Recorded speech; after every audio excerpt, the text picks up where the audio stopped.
This is our 16-foot Scamp travel trailer. It's a 2012, and we bought it at the end of the season in 2019.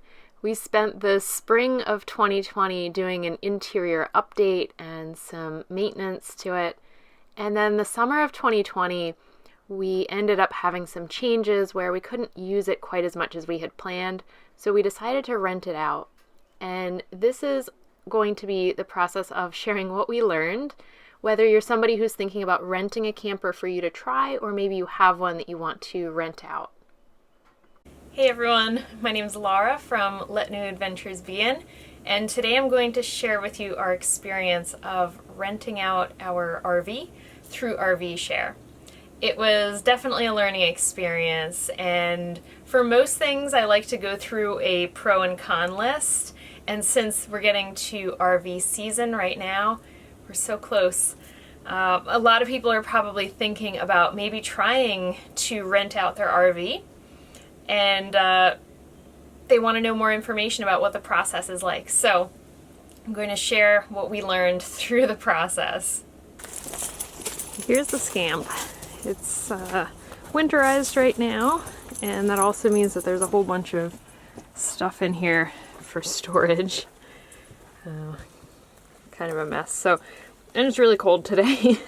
So we're gonna go back over to the tiny house and talk about what our RV share rental process was like this year.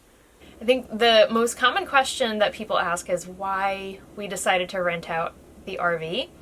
And there's a few different things that really went into that.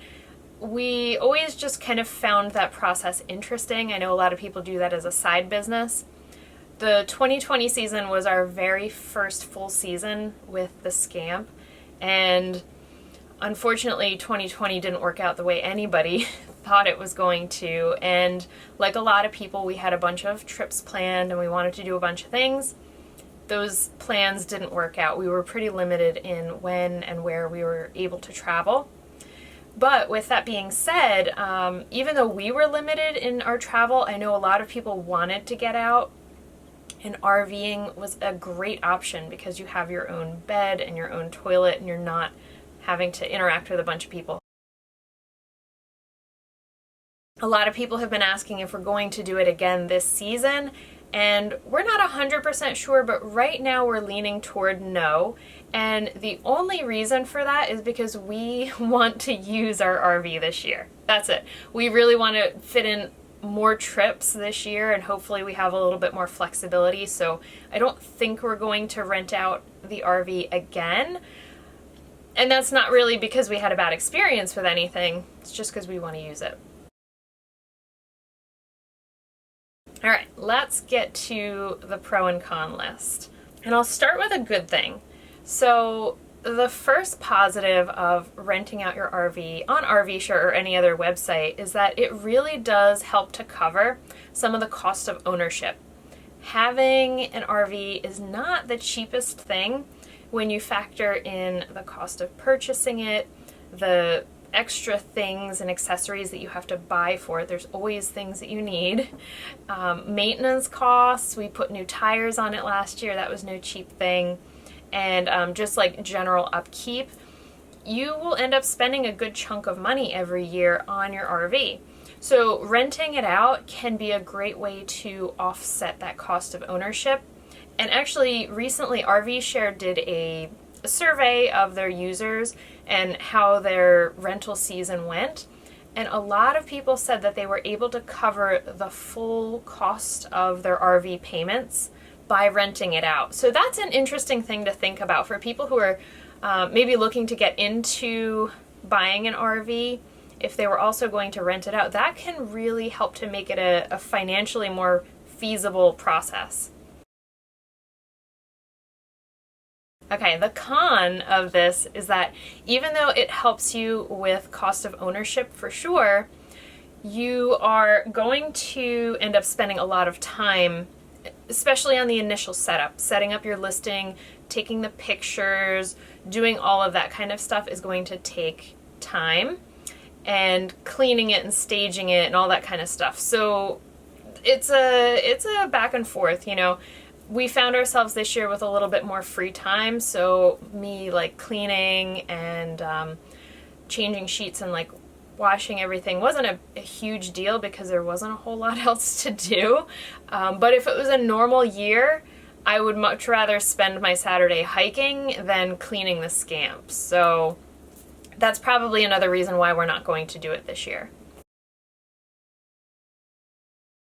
The next positive is actually a comment that somebody had left us, that if you know you're going to rent out your RV for the season, it kind of forces you to stay up on your maintenance, right? You're not going to let little things just kind of sit unfixed because you know you're going to have to fix them anyway. So it really does make you keep up on the maintenance, and we were definitely extra meticulous with cleaning every little crack and crevice because we knew that we were going to be giving it to somebody else and we wanted it to be in super good condition.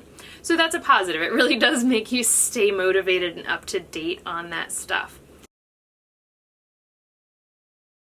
Now, the con is that every time we rented out the RV, we had to take all of our stuff out. And that surprisingly took a little while. One of my favorite things about having the Scamp is that I can pack all of our food, the non-perishable stuff, some of our clothes, some of our linens, like all of that stuff can be ready to go. So if we want to do a quick trip on the weekend and I don't have a ton of time to prep, it really is just kind of ready to go because all of our stuff is in there. But when you're renting it out, you have to take all your stuff out so that the renter has the room and the cabinets and that sort of thing. So what I decided was if we do ever rent it again, I'm probably going to block off maybe like a month where we know we're not going to use it and that I can clean it and prep it and do the rental, because the way that we had it rented last year, it was rented out for a week and then we got it back for like a month and a half, and then it got rented out again and then we got it back for a month. So we would do trips in between there and I would have to put all my stuff back in and then take all my stuff out and then put everything back in. So that got a little bit annoying. It just kind of wasted time and I definitely didn't like doing it that way. But if you had a block of time that you could set aside, you would avoid that whole hassle of putting things in, taking things out. The next thing a lot of people ask about is liability. Now, of course, we have regular insurance on our camper that we pay, but when you do the rental through RV Share, there's a separate additional liability policy that covers you for the rental. And this was one of the places where I was actually really impressed with RV Share and how well organized everything is in terms of the documents and the paperwork that you have to fill out to make everything legal and covered. So when somebody books your RV, they pay an extra fee for liability insurance that covers the RV when it's in their possession. And the cost of the insurance is going to depend on how expensive your rig is. But they pay that, and you have the paperwork that says that you have insurance coverage during that rental. We did not have to use it, thank goodness, so I can't speak to how good the insurance is if you have to make a claim. But I did feel like it was very well organized and something that gave me a lot of peace of mind when I had to hand over the keys to my RV to essentially a stranger. The con that goes with this is the fact that, you know, if you're not using your RV and it kind of sits there, it's not being used, it's not so bad. But if somebody is using your RV, especially somebody who's not really familiar with the ins and outs of all your systems, there's a higher chance for wear and tear. There's a higher chance of, like, you know, little minor damage and scratches and just that sort of thing going on. I think that's kind of something that you just have to accept. And to us, our camper is, you know, we use our camper, so I don't expect it to be pristine all the time. It's a camper.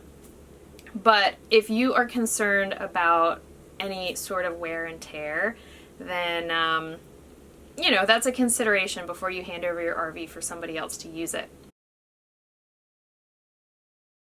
The other question that I get a lot is, was there any damage? People are like waiting for something that broke or something terrible, and I'll take you through the RV and show you the damage that we had after we did our 4 rentals from last season.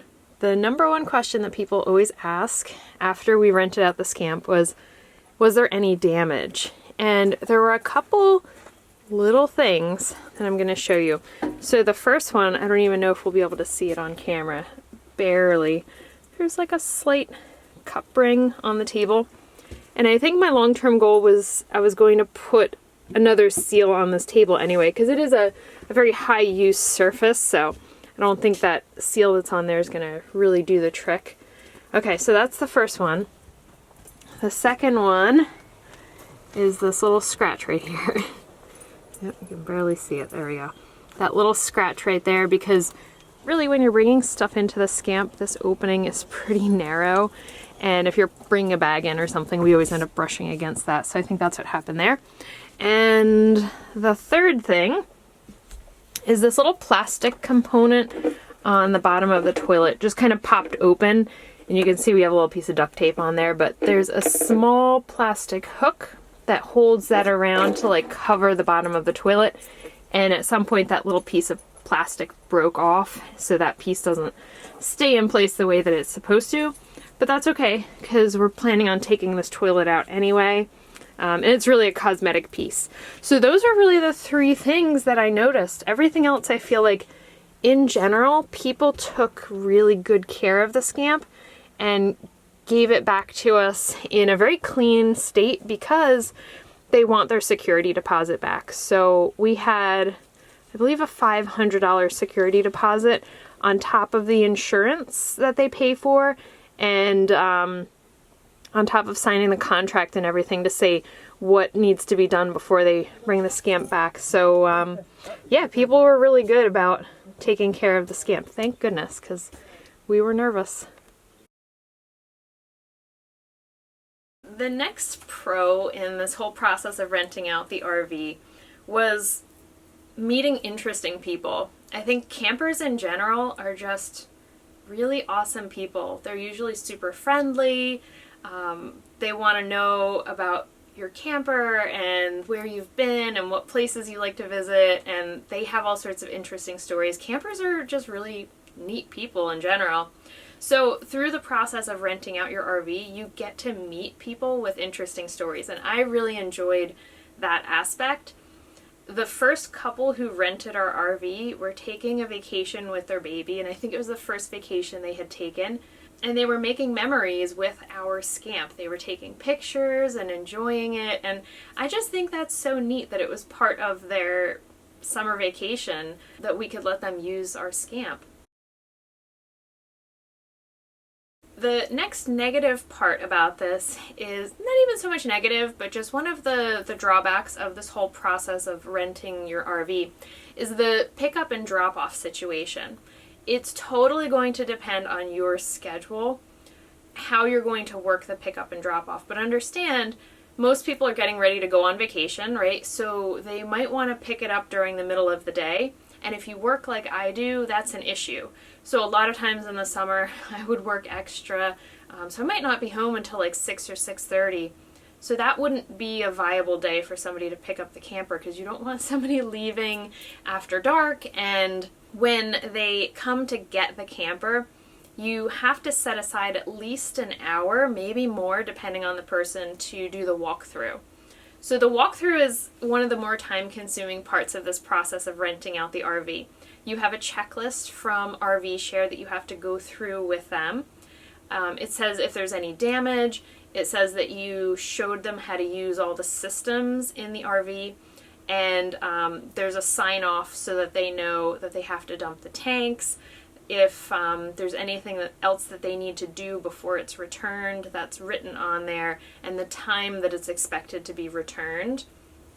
You can always change that and say that you want to do an early pickup or a late drop-off if you're able to accommodate that with your schedule. So there is a little bit of schedule demand. Like, I wouldn't be able to do an 11 a.m. pickup on a Thursday because I'll be at work. So think about your schedule. You can, of course, tell people that in your listing that you work and you can't let them pick it up. So maybe it would have to be picked up on a weekend. But that's definitely going to be a constraint in terms of people booking your RV. Okay, the next kind of con of renting out your RV is the scary process of handing the keys to somebody that you don't really know.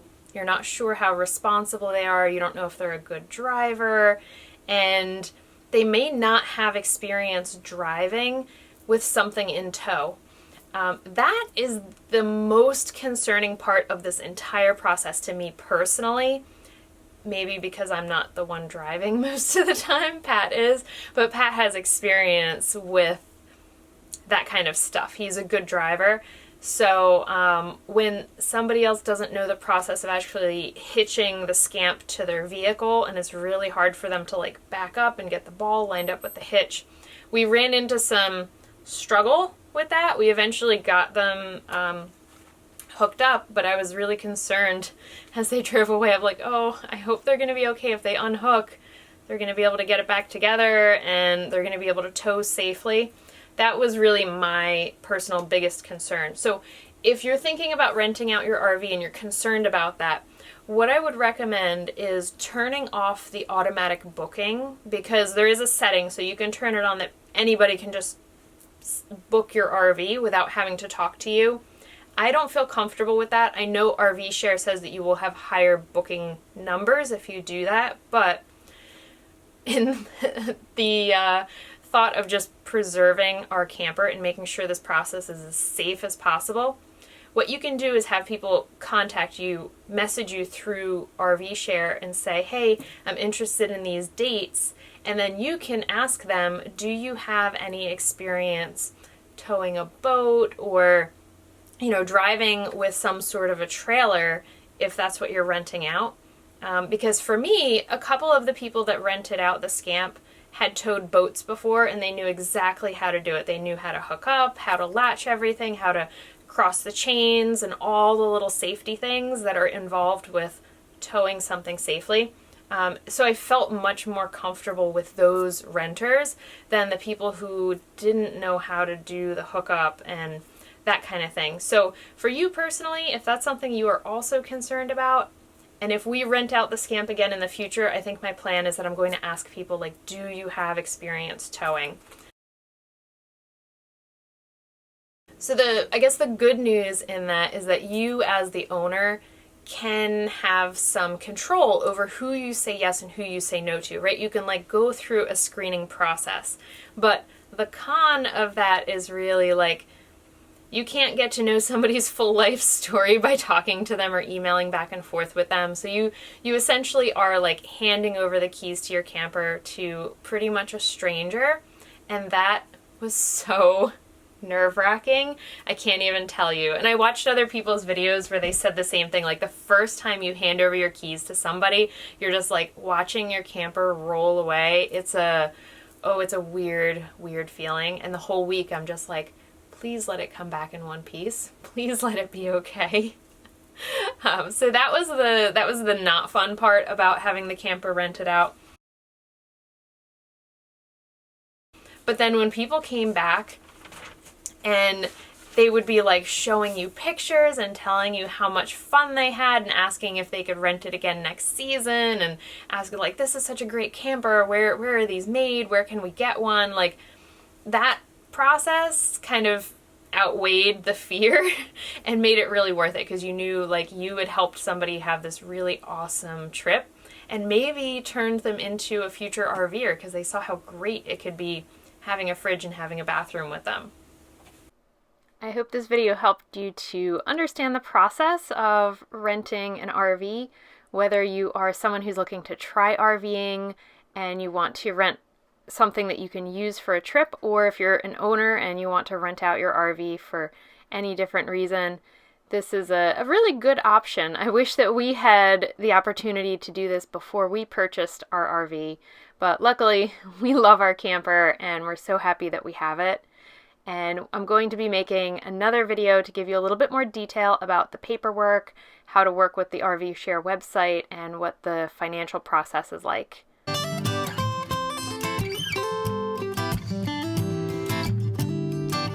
Well, you worried about you and me, the injustice, the next president to be, the news and what you hear, your career. It's time for you to face those fears, and it's all fair to be aware, and I'll be there, so don't be scared.